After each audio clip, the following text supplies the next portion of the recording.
Hello my dear CA final students, welcome to the channel. तो जैसा कि आपको पता है कि हमारी चल रही है सीए फाइनल ऑडिट की न्यूली चैप्टर्स को जो ऐड हुए हैं उन्हें कवर करने वाली सीरीज, जिसके अंदर हम ऑलमोस्ट सभी चैप्टर्स को कवर कर चुके हैं। आज की वीडियो कुछ खास है, इसमें हम देखेंगे डिजिटल ऑडिट जो चैप्टर हमने कवर किया था उसके टेस्ट योर अंडरस्टैंडिंग के क्वेश्चंस और इंटीग्रेटेड केस सिनेरियो। सबसे पहले देखेंगे इंटीग्रेटेड केस सिनेरियो जो आपके मॉड्यूल में दिया गया है पेज नंबर 12.50 पे। तो देखिए क्या दिया है। ये सिनेरियो आपके एग्जाम पॉइंट ऑफ व्यू के लिए इम्पॉर्टेंट है, इसीलिए आपको बिल्कुल सॉल्व करके जाना है। तो इसके अंदर हम स्टेप बाय स्टेप पढ़ते हैं। इस तरीके का केस सिनेरियो सॉल्व करने के लिए सबसे पहले आप मूव कीजिए क्वेश्चन की ओर कि क्वेश्चन में पूछा क्या है। तो first question, in respect of situations regarding working of insurance company in health insurance sector, which of the following technologies has likely been used। देखो अब इसके अंदर क्या है, नीचे जो एमसीक्यूज दिए हैं उसने आपको पैराग्राफ मेंशन कर दिया। जैसे सेकंड वाले एमसीक्यू को बोला है कि आप पैरा बी के अकॉर्डिंग आंसर दीजिए, थर्ड वाले एमसीक्यू में पैरा सी के अकॉर्डिंग, और फोर्थ में डी एंड फिफ्थ में ई। इसका मतलब आपको एक पैरा पढ़ना है और उसके रिस्पेक्ट में एमसीक्यू पढ़ना है। तो फर्स्ट पैराग्राफ नंबर ए में देखते हैं क्या लिखा है। Safe health insurance limited is a company. ठीक है, एक हेल्थ इंश्योरेंस कंपनी की बात हो रही है। Working in the field of health insurance sector, it is now using a claim management system where incoming claims can be immediately identified. यानी कि ये हेल्थ इंश्योरेंस कंपनी जो है ये एक ऐसा सिस्टम यूज कर रही है जिसमें वो सिस्टम ही सब कुछ करता है। क्या करता है? आइडेंटिफाई कर रहा है क्लेम्स को सिस्टम खुद से। उसके बाद में a form is issued to the customer who signs it. मतलब ये सारा काम सिस्टम के थ्रू हो रहा है, इसके अंदर कोई मैनुअल इंटरवेंशन नहीं है। तो फॉर्म इशू कर दिया जाता है उस कस्टमर को जो साइन कर देता है। उसके बाद में details are verified by the system. तो ये काम भी सिस्टम कर रहा है। Such a system has allowed a faster processing of claims, error free data validation and increased customer satisfaction. यानी कि ये हेल्थ इंश्योरेंस कंपनी किस चीज़ का सहारा ले रही है? जो काम ह्यूमन बीइंग करते थे ये वो काम सिस्टम के थ्रू करवा रही है। तो आपका पहला MCQ, in respect of situation regarding working of insurance company, which of the following technologies has been used. तो इनमें से कौन सी टेक्नोलॉजी इस हेल्थ इंश्योरेंस कंपनी ने यूज की है? तो इसमें जो आपके ऑप्शंस है, पहला ऑप्शन इंटरनेट ऑफ थिंग्स। देखो हमने इंटरनेट ऑफ थिंग्स में पढ़ा था, उसके अंदर आप थिंग्स को वाईफाई से कनेक्ट करके और आप उन्हें ऑपरेट कर सकते हैं, और इस केस में ऐसा कुछ भी नहीं है। ठीक है, और वैसे भी आप देखेंगे तो इसके अंदर एक तरीके से सारी प्रोसेस जो मैनुअली होती थी उसे ऑटोमेटेड किया गया। तो अगर आप रोबोटिक, आपका जो रोबोटिक वाला है option number C, robotic process automation, इसकी डेफिनेशन भी अगर आप देखेंगे तो उस डेफिनेशन में लिखा हुआ है that robotic process automation software boards can interact with any application or system in the same way people do. तो यहाँ क्या कर रही है हेल्थ इंश्योरेंस कंपनी, जो काम लोगों के द्वारा किया जाता था वो उसने सारा सिस्टम से करवाना स्टार्ट कर दिया। इसीलिए कौन सी टेक्नोलॉजी यूज हो रही है? Robotic process automation. उसके बाद में paragraph number B, during the course of audit of a company it is noticed that a cyber attack took place. Cyber attack आया तो आपके दिमाग में आना चाहिए कि उस चैप्टर में, डिजिटल ऑडिट वाले चैप्टर में साइबर रिस्क के बारे में हमने पढ़ा था। ठीक है, तो अब क्या हुआ, इस कंपनी को पता चला ऑडिट के दौरान कि इस कंपनी पे साइबर अटैक हुआ। किस तरीके का? In which files were encrypted and computer get locked. तो देखो मैंने आपको जितने भी साइबर अटैक या मालवेयर अटैक्स पढ़ाए थे उसके अंदर बताया था कि किस केस में आपके सिस्टम को लॉक कर दिया जाता है और उसका एक्सेस पाने के लिए आपसे कुछ अमाउंट डिमांड की जाती है। तो इसके अंदर भी दिया है the hacker then demanded a booty for decryption of the files. ठीक है, अब हैकर डिमांड कर रहा है। तो ये आपका second question, which type of cyber attack is refer to situation described in para B. तो अगर आपको वो सारे जो मैंने अटैक्स बताए थे उनके बारे में पता होगा तो ये आंसर आपको आना चाहिए, क्योंकि इसके अंदर लॉक किया जा रहा है सिस्टम और बदले में रैंसम की डिमांड की जा रही है। इसका ऑप्शन हो जाएगा ऑप्शन नंबर ए, रैंसमवेयर, जिसके अंदर वो डिमांड करते हैं कुछ पैसे की, उसके बाद में आपके सिस्टम को अनलॉक कर देते हैं। ठीक है, उसके बाद में paragraph number C, CAX auditor of a company is looking into cyber security risks of the company. ठीक है, ऑडिटर आया जिसने साइबर सिक्योरिटी रिस्क के बारे में देखा. He is making inquiry regarding processes and controls. किस चीज की कर रहा है वो? साइबर रिस्क के ऊपर जो कंट्रोल लगाए उसकी इंक्वायरी कर रहा है. कौन? ऑडिटर. करो इंक्वायरी. उसके आगे क्या करेगा वो? And controls relating to privileged account access, ठीक है, patch management program, vendor risk management process. यानी कि जो ऑडिटर है वो इससे रिलेटेड कंट्रोल्स चेक कर रहा है. आपको खुद दे दिया पैराग्राफ में किस किस से related? Privileged account access, patch management और वेंडर मैनेजमेंट. और अगर आप देखोगे आप अपने मॉड्यूल के अंदर जाकर तो उसमें जो हमने साइबर रिस्क से रिलेटेड पैराग्राफ है उसमें जो कंट्रोल्स चेक करते हैं उनका नाम भी यही है, वेंडर सेटअप, पैच मैनेजमेंट और आपका मॉडिफिकेशन और जो भी है, मतलब थर्ड वाला प्रिविलेज्ड अकाउंट या पेमेंट से रिलेटेड. ठीक है, तो ये सब चेक कर रहा है. He has also performed external network penetration testing. उसने एक्सटर्नल नेटवर्क पेनिट्रेशन टेस्टिंग भी की. तो आपका क्वेश्चन क्या बन रहा है इसके अंदर? In situation described at C which is not a part of risk assessment procedure to assess cyber security risk. तो रिस्क असेस करने के लिए अगर आप किसी भी चीज़ का रिस्क असेस कर रहे हो तो उसके रिलेटेड इंक्वायरीज करोगे तो उसके अंदर केवल पहले 3 पॉइंट ही कवर थे. कौन कौन से? प्रिविलेज्ड अकाउंट, पैच मैनेजमेंट और वेंडर रिस्क मैनेजमेंट. उसके बाद में जो आगे का आप काम परफॉर्म कर रहे हो वो रिस्क असेसमेंट नहीं है, वहां आप प्रोसीजर ही लगा रहे हो डायरेक्ट. तो रिस्क असेसमेंट के दायरे से बाहर कौन सा ऑप्शन हो जाएगा आपका? Performing external network penetration testing. ठीक है, ये तो एक टाइप से आपने प्रोसीजर ही परफॉर्म कर दिया. तो रिस्क असेसमेंट वाला पार्ट जो है उससे आगे बढ़ के हो चुका है. फिर आपका पैराग्राफ नंबर डी पढ़िए. Verificatory is an entity which can stamp emails or any files. It simplifies certifying of email just by emailing to them to an email specifically created for each customer. इस line का कोई role नहीं है. आगे देखो. Many law firms can use their service to certify documents. The information is secured by network of thousands of computers distributed across the globe.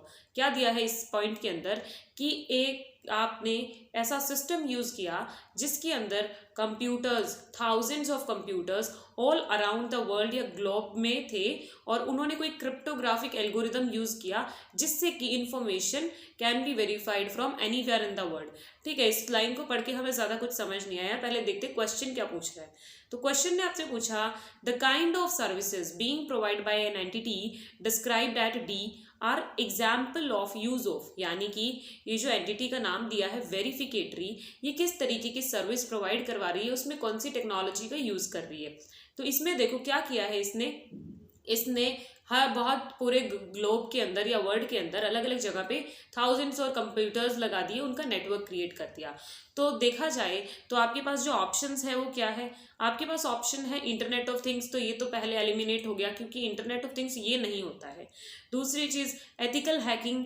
तो ethical hacking से related भी ये कंसेप्ट नहीं है. इसके अंदर तो कुछ डिसेंट्रलाइजेशन हो रहा है, जगह जगह पे आपने कंप्यूटर्स वगैरह लगा दिए, उसके बाद में आप एक चेन की तरह फॉलो कर रहे हैं. तो इसमें आपका ऑप्शन हो जाएगा ब्लॉकचेन टेक्नोलॉजी. और क्यों हुआ ये ऑप्शन? अगर आप अपने मॉड्यूल के अंदर ब्लॉकचेन टेक्नोलॉजी को जाके पढ़ेंगे तो उसमें लिखा हुआ है डिसेंट्रलाइज्ड एंड डिस्ट्रीब्यूटेड पार्टिसिपेशन. ठीक है, कीवर्ड्स को पकड़ना है. कैसे होता है इसके अंदर? ब्लॉकचेन टेक्नोलॉजी के अंदर आप एक चेन बना देते हैं, अपने चीज़ों को डिसेंट्रलाइज कर देते हैं, अलग अलग जगह पे प्लेस कर देते हैं और उसके बाद में उसको एक चेन की तरह यूज़ करते हैं उस टेक्निक को. तो यहाँ पे आपका आंसर हो जाएगा ब्लॉकचेन टेक्नोलॉजी. और वो किस की लाइन की वजह से आंसर बना? क्योंकि उसमें लिखा है thousands of computers distributed across the globe और यूज कर रहे हो क्रिप्टोग्राफिक. ठीक है, उसके बाद में आपका ई वाला paragraph CAX is planning for audit of an entity.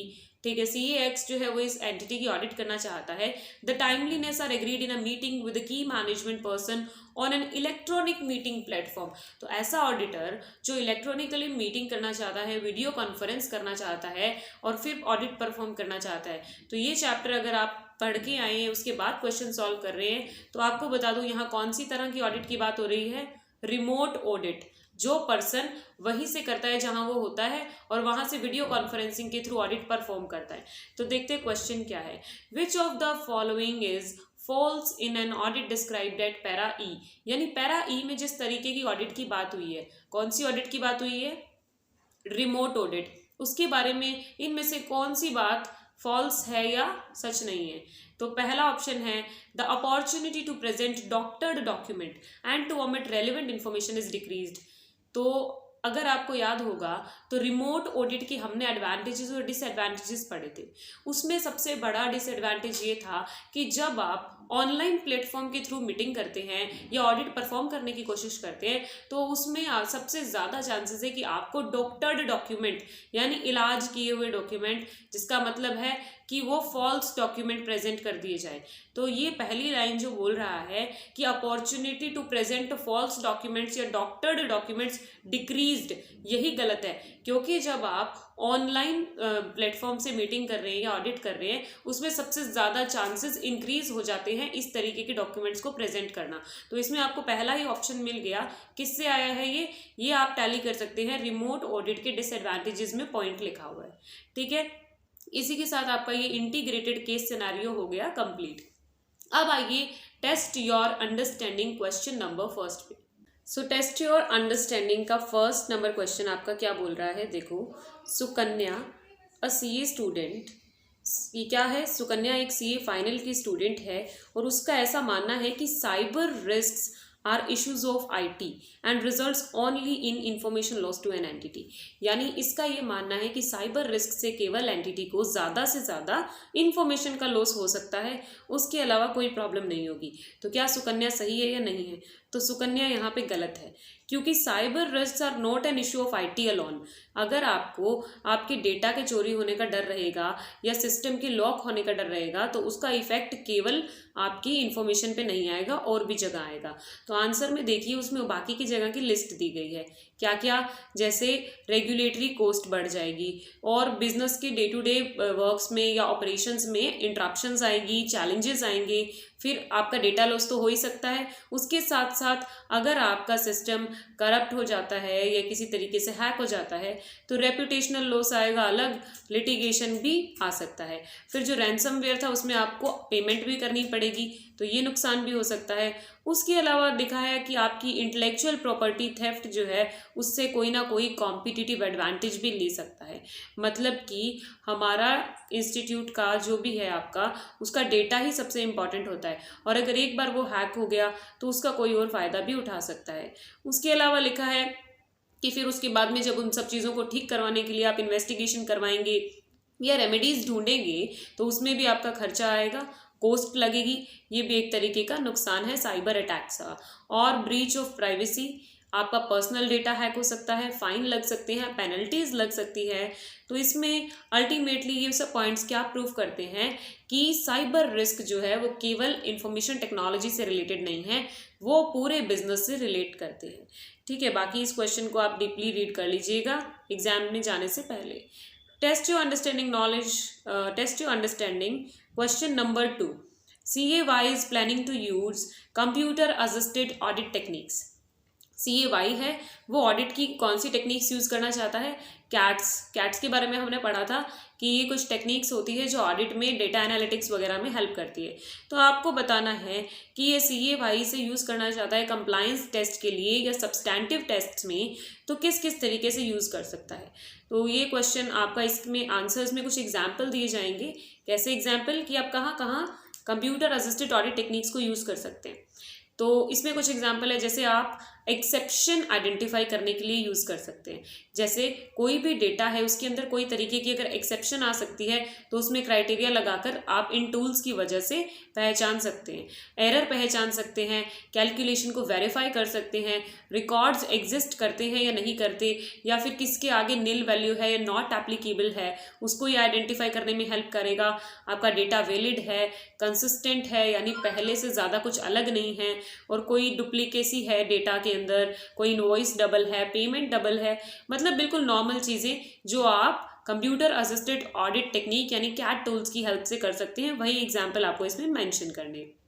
उसके बाद में आपका third question of test to understanding is कि एक कंपनी है वो प्लानिंग कर रही है यूज़ करने का RPA यानी रोबोटिक प्रोसेस ऑटोमेशन टेक्निक को यूज करने का प्लानिंग कर रही है। और किस प्रोसेस के लिए वो ये सब ऑटोमेशन करना चाहती है? हायरिंग प्रोसेस के लिए। यानी कंपनी अपने जो रिक्रूटमेंट प्रोसेस है उसके अंदर आपका रोबोटिक प्रोसेस ऑटोमेशन का हेल्प लेना चाहती है, तो वो किस तरीके से ले सकती है?